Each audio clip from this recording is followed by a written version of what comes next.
right, welcome to another episode of the Anime Village podcast. Again, Brian Soroka joins us today, our Chief Lore Officer. He's here to help us out with some more writing tips, and give us some more information about Anime Village and what we have going on. And today is Genres and Genre Mashup, which is a very interesting topic for sure, because we all love our genres of anime, mangas, of everything that we watch, as well as the mashup that we don't really think about. That's part of like animes. Cowboy Bebop is a space western, so something like a western, like a mashup like that. But Brian, thanks so much again for joining us today. Always excited to have you on the show and talk about this. I'm always learning something new every time we speak, so this is exciting to have you on for this one.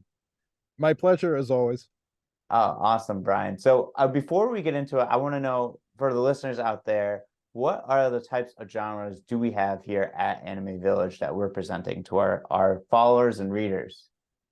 Sure. So when we started this, my partner and I, about, I want to say 18 months ago, being fans ourselves, reading a lot of manga, watching a lot of anime, and, even, movies, comic books, all of that wonderful stuff.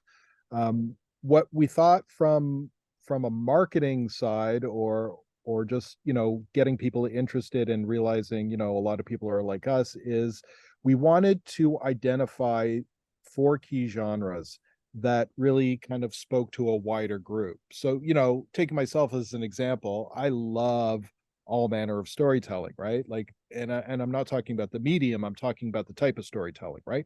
Like westerns, superhero, comedy, historical fiction, the list goes on and on and on.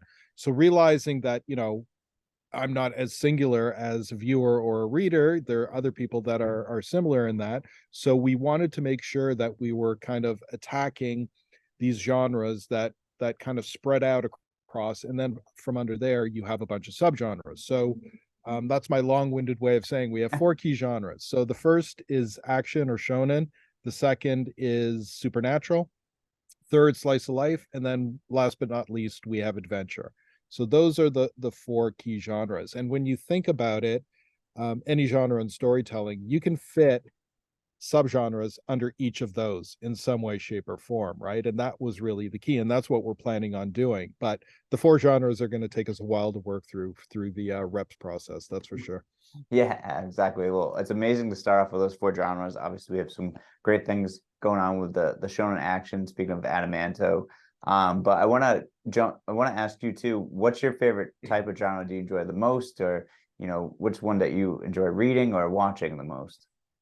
That's a pretty open-ended question. Well, we'll see. Okay, so if we're sticking with just genre and not subgenre, because Yeah. it gets kind of diluted, right? So for instance, when people say, I read an article a couple of days ago saying that the superhero genre is dead in filmmaking. And I kind of laughed at that because I've never classified superhero as a genre, Right. right? It's kind of like, what's a good example? If I look at an Avengers movie, the genre I would attach to it is action. Good. If I Yeah. look at a Doctor Strange movie, the genre I would attach to it is supernatural, Right. right? So it's supernatural with a superhero underpinning, right? It's Yeah. an action movie with superheroes. You have westerns with superheroes, you have horror with superheroes, and so on and so forth, right? So really, I mean, what we're doing is we're kind of approaching it the same way, where Adamanto, for instance, is an action title with historical fiction underpinnings, right? So if Yeah. that makes sense. So really, my favorite, I don't know. Like, I mean, I think we've had this conversation before where it's like action would definitely be my go-to. But now that I'm writing Undead Reckoning, which is a supernatural title, it's quickly becoming one of, if not my all-time favorite. It's just, I don't know, it's taken hold of me in a way. But we'll talk about mashups in a bit, but each title that we've developed, the premise, you can tie in subgenres into it, whether it's comedy, into a slice of life, whether it's supernatural and action elements or adventure elements. There's all this like cross stream that goes on, right? So you can have that main one, but there are all these different elements that go into it as well, that it can get kind of murky, and it depends on who you ask because they'll give you different answers, right? Right. Absolutely. Everyone enjoys their own type of genre, and there's a bunch of other subcategories that go in it within too as well. I know that you're writing Adamanta, which is shown, which we mentioned is action, historical fiction, and then you're writing Undead Reckoning, which is Yep. supernatural.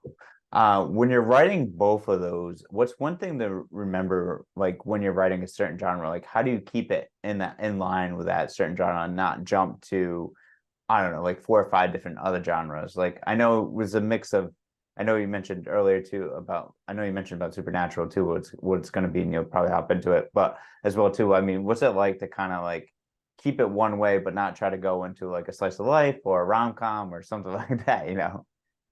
Yeah, honestly, I mean, I think genre-wise, when it comes to manga specifically, is more accomplished through the visual, Yeah. right? The visual storytelling, because I'm just trying to find the right words how to express this. Like for Adamanto, for instance, the language, the dialogue, and all that, you can't attribute that to a genre. I attribute that to the time setting, right? Hmm. It's in Yeah. 12th century Japan, so people are speaking in a different manner than they would today. Yeah. Undead Reckoning, right, is in modern day. So the vernacular people are using is, of a modern spin, where it's like people talk, like you and I are conversing right now. Or in Arrow's case, who is the chief protagonist, he's a bit more airy fairy when it comes to the language he uses. He'll never use one syllable. He'll always use four or five, right?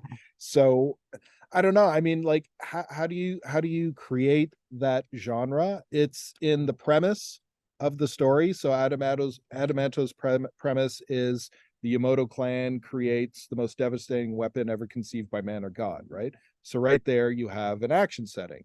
Undead Reckoning is about, there was an earthquake in Japan about 11 years ago, and our premise is that earthquake caused a fissure that opened up a gateway to Yomi, which is land of the dead, to the land of the living. All these spirits start, coming up and invading the the land of the living. Yeah. So they create this like 300-foot enchanted wall that encircles most of Japan to contain these spirits. So the genre really is captured through the premise, language, characterization. You can have all manner of different characters inhabiting all manner of genres, right? That's not accomplished through that. And when I said, at the beginning, the artwork, it's the style of the artwork. So if it's Yeah. action, it's going to be more dynamic. There's going to be a lot more kind of movement. And if it's slice of life, it's obviously going to be a bit more realistic and toned down. Supernatural, you'll have darker, kind of grittier kind of aesthetic. So I think in manga, that's how it's established. And then if you want to go into, like, let's say an anime series, like what's a good example of an anime series, horror or supernatural? Maybe like Death Note, Yeah. right? Yeah. You'll Yeah. notice, like, again, you have like darker tones, but you also have music, right? Right. And you have voice characterization, which is darker, more foreboding. You set that mood when it comes to that. So, you can have like a really pithy line of dialogue, and then if you back it up with like an ominous soundtrack and like a really kind of like horrific sounding voice, you achieve that level of horror, right? It's Yeah. really weird and amazing how it works, but it depends on the medium that you're talking about. But I think, speaking just for manga, it's more accomplished through the premise and the artwork. That's how you establish that genre. That's awesome. I like that. I like that background of like how you gave that description of the understanding of like how it works. I would never thought of. I'm always thinking of like a mindset of like how I'm writing it, but that's really cool. I mean, with the art and everything, how do you come to terms of like same thing? We would hop back on the Death Note like train of just like, or even Supernatural, just kind of like making it a certain scene, keep the genre of the supernatural. Like, is supernatural just not zombies and like creatures? What else is it, like, supernatural? There's something else to supernatural, like how do you keep that genre like going? Oh wow. Yeah. Well, with Undead, what I wanted to do is, it's actually a similar approach to what we've done with Adamanto, where most of the characters inhabiting our stories are either pulled from mythology that existed before in some way, shape, or form, or Yeah. are real figures from history. There are, not that many wholly original characters, and that, some people might wrinkle their nose at that, but I highly disagree, because what we've done with these characters is taken either fictional or non-fictional and made them our own, and then Right. placed them in our world. So they are original in that sense. It's just that their names aren't, right? Oda Nobunaga, Abe no Semi from Adamanto. These are figures that actually existed in history, right? Undead Reckoning, we have the main characters are all original, but then we get these mythical spirits and creatures that we pull from Japanese lore, right? And that's the supernatural horror element of Undead, where we've got like these spirits that are taking out their frustrations on the living, right? So no zombies, no vampires, no werewolves, none of that. I mean, those are North American more tropes. Although vampires transcend, goes into Europe and Japanese mythology as well. Nice. And what's it like to go about mashing up genres? And I know we talked about it off air, but what's it like to mash up a genre and like bring another subgenre or anything into like a supernatural or anything? What's that like? Well, I think if you look at any, manga or any anime or movie, that you can always find elements of mashup somewhere, right? Yeah. You're never going to have something that is from A to Z, or if you're American, A to Z. Um, one straight genre. It's not going to be all serious. It's not going to be all action. It's not going to be all drama, right? There are elements of comedy thrown in there. There's elements of, the best examples of mashups, like, oh God, I always use Alien, the original Alien, Ridley Scott's 1979, as the best example of a genre mashup, where it's not, I never saw it as a sci-fi movie. It was a horror, it was a haunted house movie, Yeah. right? That makes Set sense. in space, Yeah. right? And then a great contrast to that is you fast forward to 1986, James Cameron's Aliens, Yeah. and then you had an action movie set in space. Yeah. You see that? So you had Yeah. the exact same, you had a lot of the same characters, and obviously you have the xenomorphs, except a lot more in Cameron's version. But you had one that was a horror movie, and then you had another one that's an action movie. We won't talk about the other Alien movies because in my mind they don't count. But that's the best example of genre mashing that I can give you. And there's been countless others. I actually just saw Renfield, the one with Cage and Nicolas Cage Oh yeah. and just Nicholas Holt. That Yeah. was the name. Yeah. Oh, it was awful. But it was almost like, I don't know, it was like John Wick meets Vampire Lestat. It was really weird. It was just, yeah. It was, if you check it out, you'll see what I mean. But and I don't say you should check it out because, like I said, it wasn't that great. But my point really is that every movie combines different elements of different genres in some way, shape, or form. Some are more evident than others, and some do it more prolifically than others. But there are elements that you can find in, like, Adamanto. There's comedy, there's a lot of action, there's a lot of drama to it. Undead has a lot more comedic elements to it, because I like that contrast. We've talked Yeah. about that before. I love a strong contrast. So if you're having like this really nasty looking panel where somebody's getting eviscerated by a demon, and then you counter that with something humoristic, then you've got something, right? Right. You've got the Yeah. reader's attention. Well, I mean, what's it for like mashing up genres? How do you think that leads into people going into like this genre? So, like for the Alien example, you got like it was like a horror, not like a sci-fi, but like someone that like thought maybe it was going to sci-fi, but led them to go to different movies or different genres. What's it like to kind of mash it up for like again, I use Cowboy Bebop. It's a space western, like it's Yeah, interesting. So people like westerns. It's like, oh, this is going to be interesting to watch. Like, yeah. Cowboy Bebop is actually an excellent example, because I wouldn't call it a space odyssey. I wouldn't call it, a sci-fi show. I yeah, call it a western, right, right? A western is a genre. It just yeah, happens it's a western set in space, right? yeah, So we've given three examples now of allegedly sci-fi properties, but one's really a horror movie, another one's an action movie, and then another one's a western, yeah, right? They just happen to be in space. yeah, That's the way I see it anyway. You can have arguments about this all the time, right? It's just something that I always believed in, because it has all those elements to those types of storytelling. Like Cowboy Bebop has those typical Western style, types of storytelling, with the showdowns and the face-offs and the somber kind of mood. And, you have the lone guy that goes to save, different villages or planets in this case, and so on and so forth, right? So, Yeah. So can you, Brian, give us like an example of what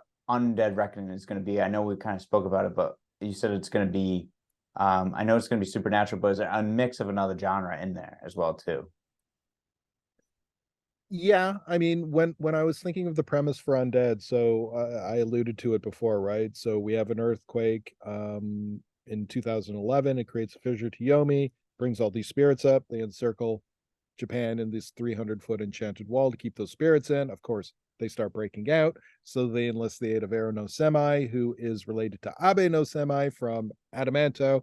And Ero is a master necromancer. And he kind of calls forth these spirits from Japanese lore to create a team to go in and send those guys back to Yomi. So really, I'm a huge John Carpenter guy.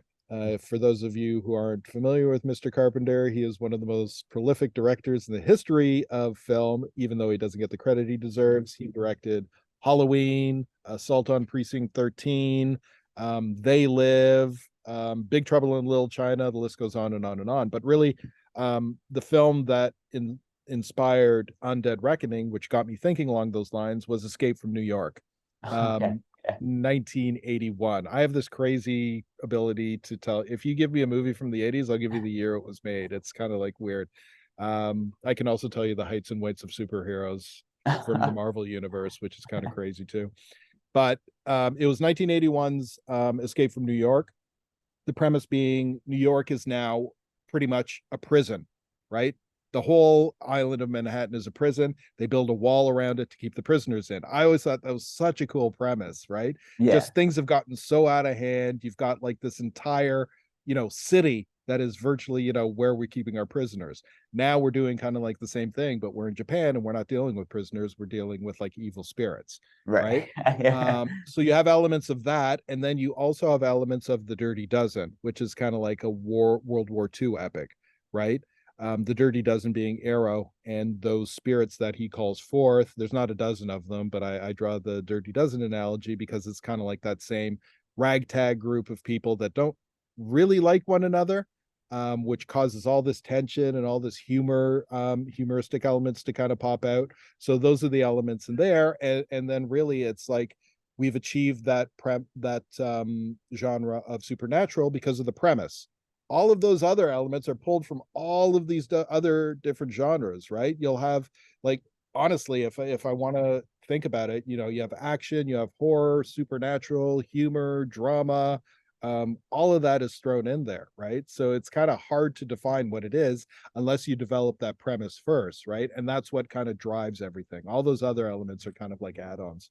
I'm excited for Undead Reckoning. It sounds awesome. I love Escape from New Oh York. man, it's been so much fun. I'm almost finished the first chapter, so yeah, I'll share that with you for sure. It's been a lot of fun, and it wasn't. I mean, I always liked horror movies, and supernatural fare, but it was never like my number one. I would always be an action guy or drama guy. Comedy is also one of my faves, but yeah, like I said, it's been a lot of fun. I can't wait to read about it.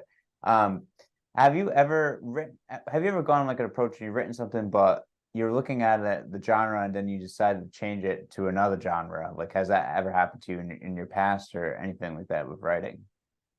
I don't think so. I mean, sometimes what I will do is, for instance, Adamanto. Um, I thought it was getting a bit too heavy in Yeah. that, like, there was no, it was like there's a lot of action, which obviously is great, and then there were good character beats where we have conversations between Shinichi and Oda and Lord Kami and Hina and Hanada and all the rest. But what I felt there wasn't, I didn't want to turn it into a comedy, but it needed to be lightened up a bit, Yeah. right? Yeah. So I kind of did a pivot on some of the characters and how they deal with situations to inject a bit more lightheartedness to it, a bit more humor to it. And I think it's all the better for it, right?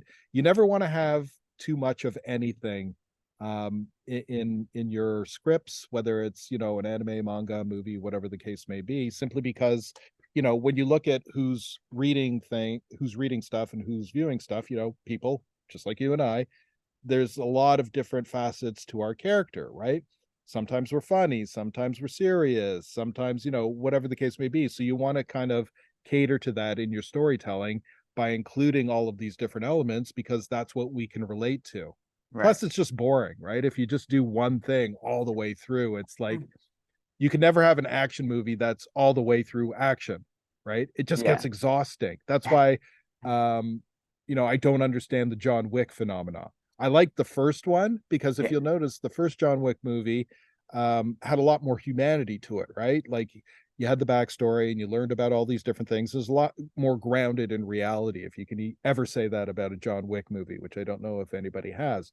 But I remember seeing, I think it was the third one, and I was in theaters watching it, and I felt exhausted. It was just like, oh my God, it just keeps going and going and going. You need to give audiences a break, right? To Yeah. just take a breath and then, change things up. So, you got to have those peaks and valleys in your storytelling. Otherwise, it's just like monotonous, or in this case, exhausting. Oh yeah, yeah, big time. Yeah, I could see that getting exhausting after a while. I know there was like a quote from him. He wanted John Wick to die in 4 just to kill him off. I think to end the series, but they didn't do that. So I think they might be going out with another one now. So Yeah, they're beating a dead horse at this point. yeah, exactly. One last question. What advice would you give someone who is either looking to write an action or shonen or just getting into a genre? What elements should they think of to first like jot down, or anything for advice to give someone to like jot down in that genre? With storytelling, like writing scripts, whether you're talking about manga, whether you're talking about television, whether you're talking about film, whatever the case is, I always there's two major resources that you should always really, I can't think of the word that I'm doing that right now. So there are two major resources that you should always pay homage to. So the first is actually reading and watching, right? So things that you admire, things that you're really good, like, if you're a Quentin Tarantino guy, go check out his movies, see how he constructs a scene, see how he writes dialogue. If that's something you want to emulate and make your own, by all means, check that out. But the other thing, and we've discussed this before, is research. Yeah. Do your bloody research. This is something that I never understood why people avoid sometimes. It's the most fascinating part of it. Like during the research phase of Adamanto, I learned so much. I found out so much. Like I'm a big time geek and nerd, whatever you want to call me, but I learned a lot like in that like 6 to 8 month period of research. I learned about so many different characters that I never knew about, so much of the history that I never knew about. And that really broadened my horizons when it came to the storytelling, right? Yeah. So it's, going back to Quentin Tarantino, it's like, it was a quote from him, or it was during an interview, and somebody asked him, he goes, did you go to film school? Like, how did you become such a great filmmaker? And then his answer was perfect. He said, I went to movies. I watch movies. Yeah, Right. That's how he became so good at it. So, if you're an aspiring writer, even if you're an established writer, like I know the best writers really look to others for inspiration, right? And to start generating ideas for themselves. And you combine that with the research, and then you have the recipe for success. If you ignore those two things, then you're just closing yourself off from so many wonderful ideas that can really shape and enhance your storytelling. I love it. I love it. Well, thanks, Brian, so much for that advice. And hopefully any writers or someone inspiring writing that wants to, here's that advice. I hope you take it well. And Brian's a great guy to learn from and everything. I've learned a lot just from being a part of these podcasts, but also speaking to him off air. Perfect person to learn from. So Brian, we appreciate your time. This has been a lot of fun with Genre Mashup. A lot of fun talking about Undead Reckoning. I'm super excited for that to drop. Hearing about it just makes me super excited. Just between the supernatural and the battle for New York just sounds so awesome. I can't wait to hear read about it, Yep. read more. It's a blast, that's for sure. Yeah. So thank you, Brian, for your time today, and we'll talk to you soon. Awesome. Take care.